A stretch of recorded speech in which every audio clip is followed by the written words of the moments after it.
There once was a girl named Heidi, whose parents had died when she was very young. Heidi's aunt Dete took poor Heidi in and saw to her upbringing. Then, when Heidi was 6, Dete got a job in Frankfurt. It was not possible for Heidi to join Dete in Frankfurt at that time, but Dete knew that it was a golden opportunity she could not pass up. Heidi would have to stay with someone else. But who? The only person Dete could think of was Heidi's grandfather, an old hermit who lived in the nearby mountains known as the Alps. Heidi's grandfather was a very strict, grumpy old man. He didn't like people and lived alone on his alpine pasture. He was very surprised when Dete and Heidi arrived at his house one evening. Dete explained to him that Heidi had to stay with him now, and that Heidi could no longer be her responsibility. The grandfather was furious. He didn't want to take care of anyone. The two adults quarreled until he lost his patience and demanded that Dete leave and never step in his house again. Leave she did, but Heidi still remained. The old man had no idea what to do with Heidi. He sat down and rested his forehead on his hands. Little Heidi remained silent. She didn't understand what was going on. Grandfather showed Heidi the inside of the house. Heidi found a big soup tumbler, a fireplace, and a big ladder going up to a small loft. However, Heidi couldn't find a room for herself. "Oh, Grandfather, where shall I sleep?" she asked. "Don't bother me," the grandfather replied gruffly. "Just find a place for yourself." Heidi grew sad. She decided to climb up to the loft. In the loft, Heidi found thick bundles of hay and a big round window. She went to the window, and the view of the mountains took her breath away. Well, she thought, if I have to sleep anywhere, it's going to be by this window. She took some of the hay and made a little bed for herself. It had been a very long day, and she was asleep the moment she closed her eyes. When she woke the next morning, Heidi was very hungry. She climbed down the ladder and found food on the table. Her grandfather was outside doing some chores. As Heidi reached for some bread, she accidentally bumped the glass of milk onto the floor and broke it. Grandfather heard the commotion, and when he saw what Heidi had done, got very angry. Just then, Peter, the goatherd, entered the house. The grandfather scolded Peter for being late and ordered him to bring Heidi when he took the goats out to pasture. He didn't want Heidi breaking more things in the house that day. Heidi went up the mountain with Peter and his goats. Peter fell asleep, and Heidi played with the animals. She became very friendly with a small kid and gave it lots of hugs and extra food. Heidi loved her time in the mountains and accompanied Peter every day after that. Weeks passed. It was a sunny afternoon like any other when Heidi spotted something extraordinary. Hovering over the edge of a cliff, she saw a great eagle. Heidi and the baby goat walked closer to the cliff to watch the eagle. Suddenly, the giant bird swooped down to grab the goat. Heidi pushed the animal out of the eagle's way, and the young goat skittered off the edge of the cliff. Heidi scrambled to hang on to the kid. She tried to pull it up, but couldn't. The weight of the little animal was beginning to pull her off the cliff as well.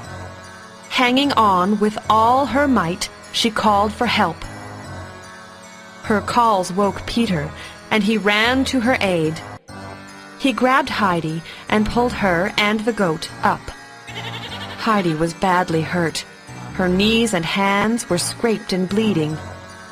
Peter took her home.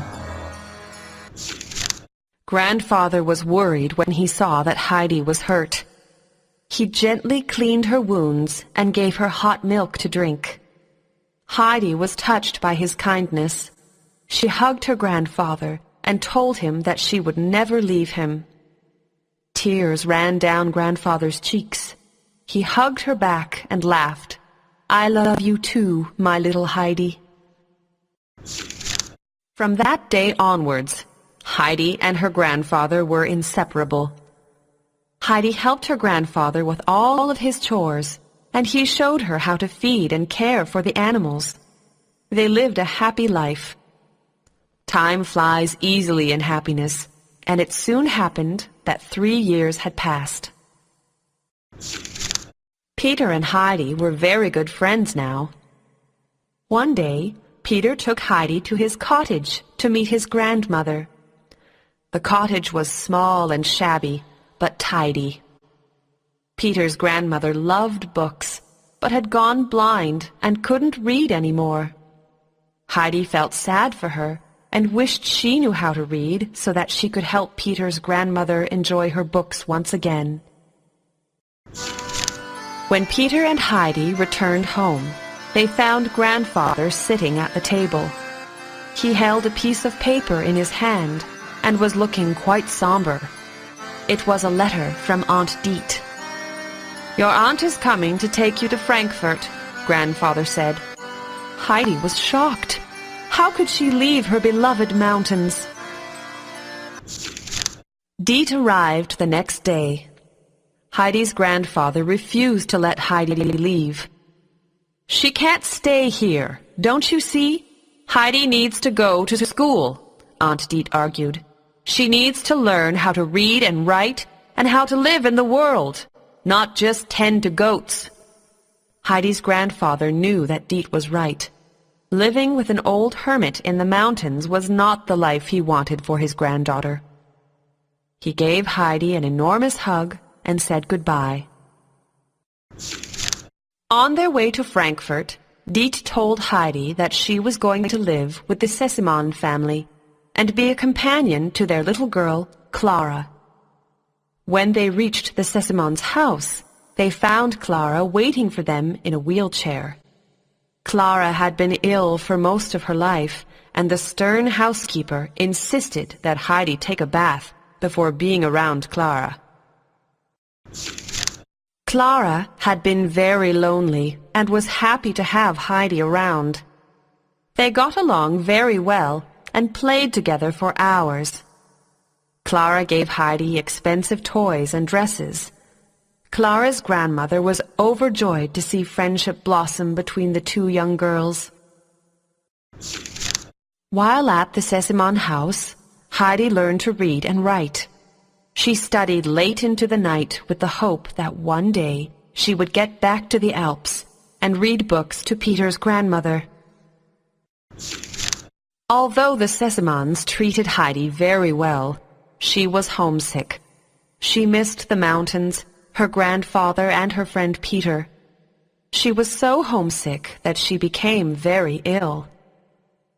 The doctor advised Mr. Sesemann that sending Heidi home was the only cure. Mr. Sesemann was a kind man who cared for Heidi like his own child. He decided to send her back to her grandfather as soon as possible. Heidi, her grandfather, and Peter the goatherd were overjoyed to be reunited, and Heidi's strength returned at once. She was content to be back where she belonged. Clara missed Heidi very badly. The two friends kept in touch by writing letters to each other. The next year, Clara came to visit Heidi. The fresh, high air of the mountains and the goat's milk made Clara grow stronger. Grandfather, Heidi, and Peter took her for a daily walk, and Clara's legs were recovering. Soon she would no longer need her wheelchair. They were on one of their walks when Grandfather stopped the wheelchair and encouraged Clara to stand. Clara tried her very best And sure enough, she did. Then he asked Clara to try taking a step forward. Clara moved one foot and then the other. Mr. Sesemann and Clara's grandmother had just arrived at Heidi's grandfather's house. They were looking for Clara, and when they found her, they couldn't believe their eyes.